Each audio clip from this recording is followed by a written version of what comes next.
Alright, I got a theory, and it might challenge how you were raised or how you think about God right now. What if God doesn't control everything?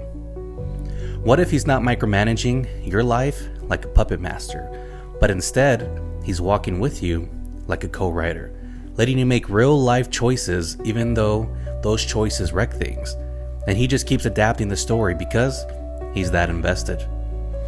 I know, that's a big idea, but I want to show you something that might make you look at free will, God's plan, and even your past mistakes a whole different way. Let's start with the Word, because this isn't just my theory. It's been happening since Genesis. Look at Moses. God tells him to go free the people, and Moses straight up says, "No thank you, I stutter, send someone else." God didn't flip out, He just adjusted. Send Aaron with him. Or take Paul. Dude was killing Christians until God knocked him off a horse, blinded him, and said, "We're doing things my way now." Still, Paul had to choose to follow. He could have stayed blind and bitter.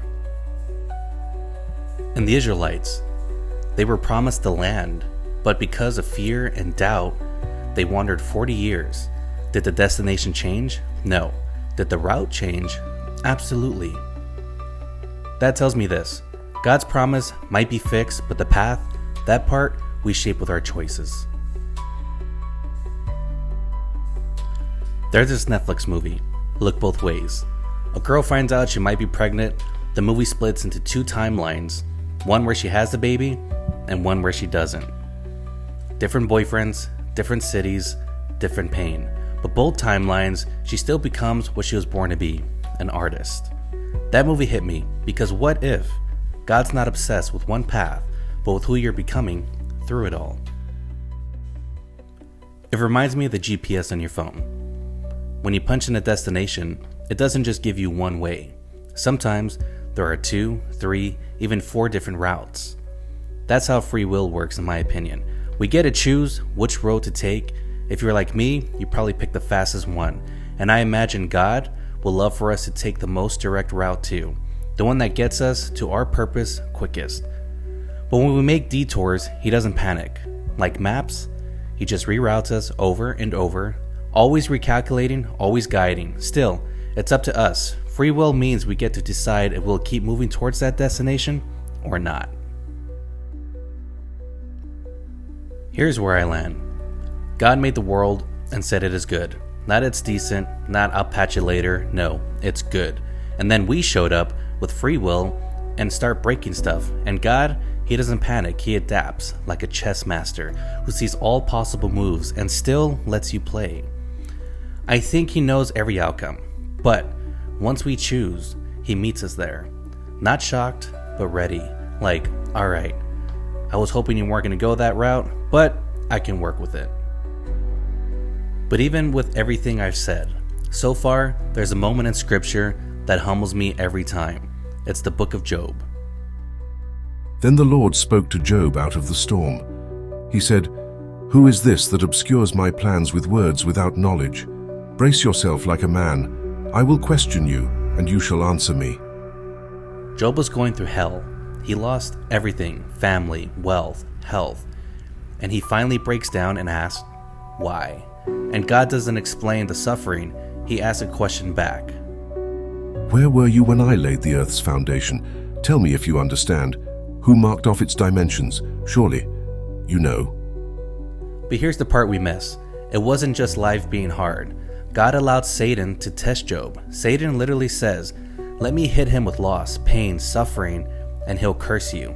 And God says, "Go ahead, but you can't take his life." That right there, that tells me this.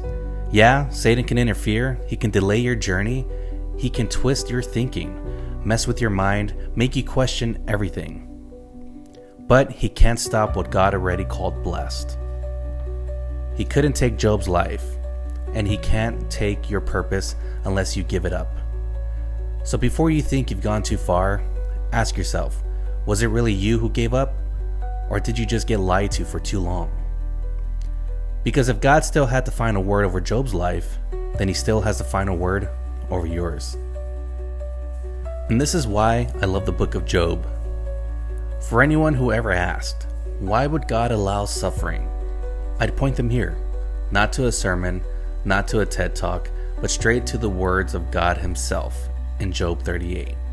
It's raw, it's unfiltered, and it reminds us that we don't see the full picture, but he always does. Now I get it. Some people hear all this and think, that's cruel. Why would a loving God allow Satan to inflict that kind of suffering just to prove a point? It's a fair question. If you don't believe in God, this whole story might sound like a cosmic abuse, like we're pawns in some divine experiment. But here's what I see. Job wasn't the test subject. He was trusted. God knew Job's faith could carry weight that would inspire generations. He wasn't chosen because he was weak, but because he was strong enough to endure. And maybe, just maybe, the pain we go through isn't proof of God's absence, but of how much he believes we can handle.